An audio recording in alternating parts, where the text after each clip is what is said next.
What's up, everyone? Welcome to another setup with me. It's been a while. I got a new car and it fits a lot more balloons and backdrops. But yeah, in this video today I have two events in the same day, back to back.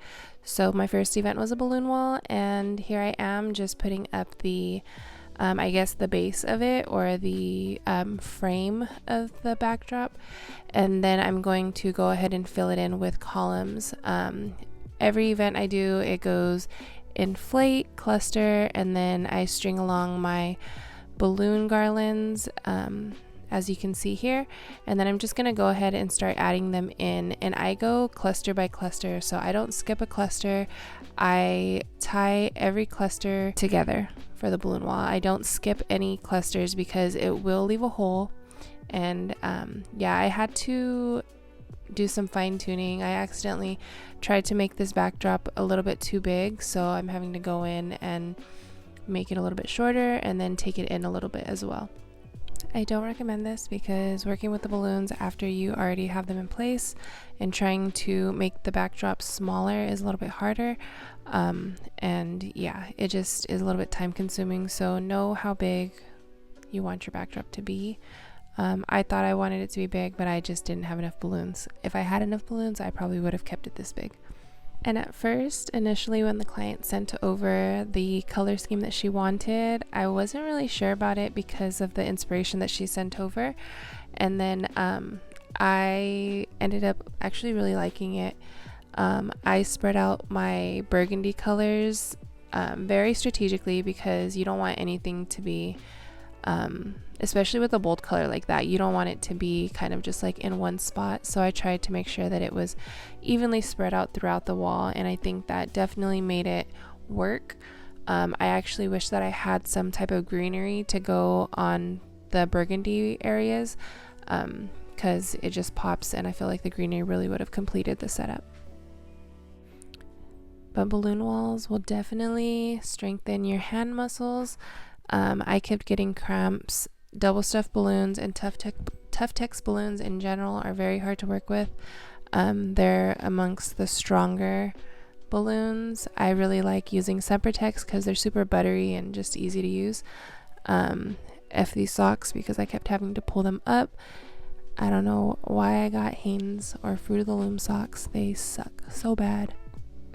And I'll say this once and I'll say it again, always inflate your 5-inch balloons prior to your events so that you can add those really quickly. Those are very time consuming to inflate, so save yourself the time on site and do those at home. I use my personal vehicle to save money on these setups, as you can see, so I didn't get to inflate the balloons. I inflated all of these balloons off camera on site, and I use mattress bags so that they don't all fly away and it's a huge mess.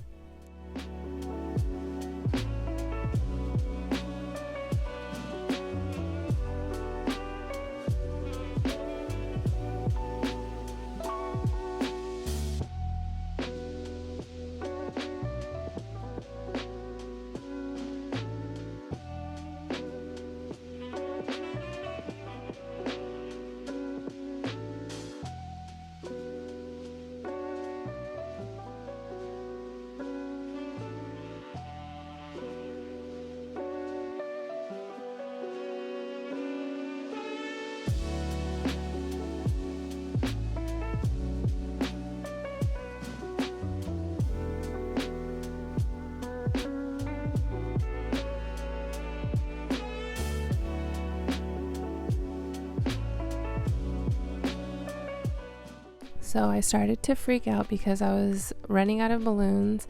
Luckily I had some 17-inch balloons left over, so I did clusters of 4 right here, and then I have a cross, so I was trying to cover up a hole, but I ended up finding some other balloons. And this last cluster, it's not like the balloons aren't the same color. I kind of just got whatever balloons I had and just stuffed it there so that it could take up some space.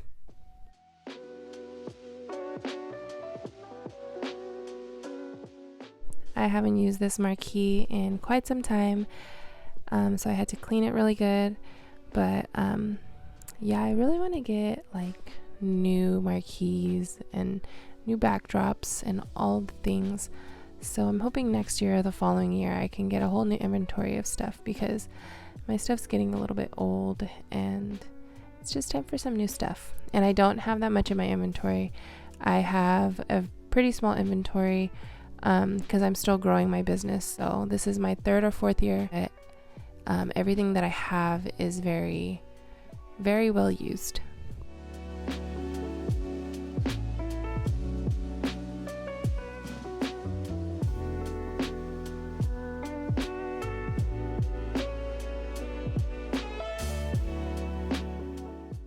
And here's the final product.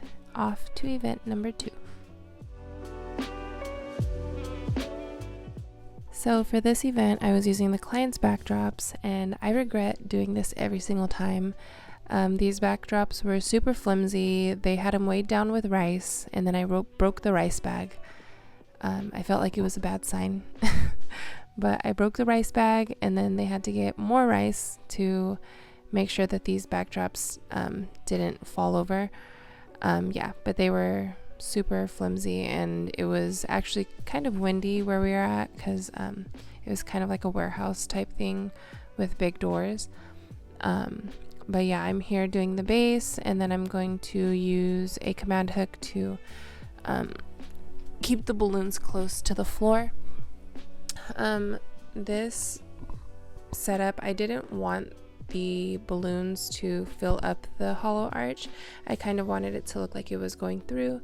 So I was trying something different. I actually really loved the base of this setup. I didn't really care for the eucalyptus. I think what I would have liked more if I used less eucalyptus and only on the peach and the white balloons, but it ended up working out and they liked it, so that's all that matters.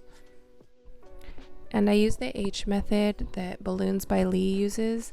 I actually never used tape as like a command hook, and this tape probably wasn't the best tape to use, but I'm definitely gonna invest in some painter's tape or scotch tape and try that out, because it's good to have on hand. Sometimes I forget command hooks and have to run to the store and get command hooks.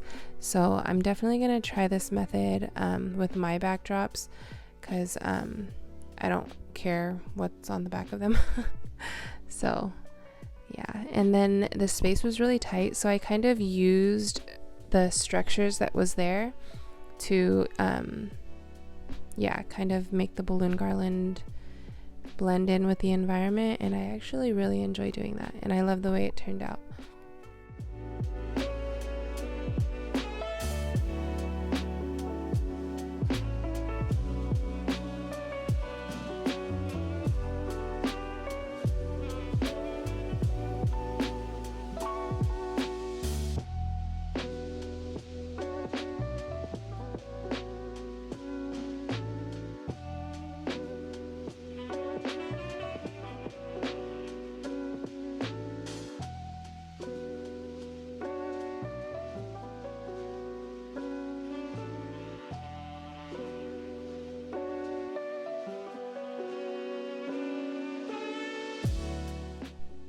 But this is pretty much the final product. I already added my 5-inch balloons, and I'm just finishing up with the greenery.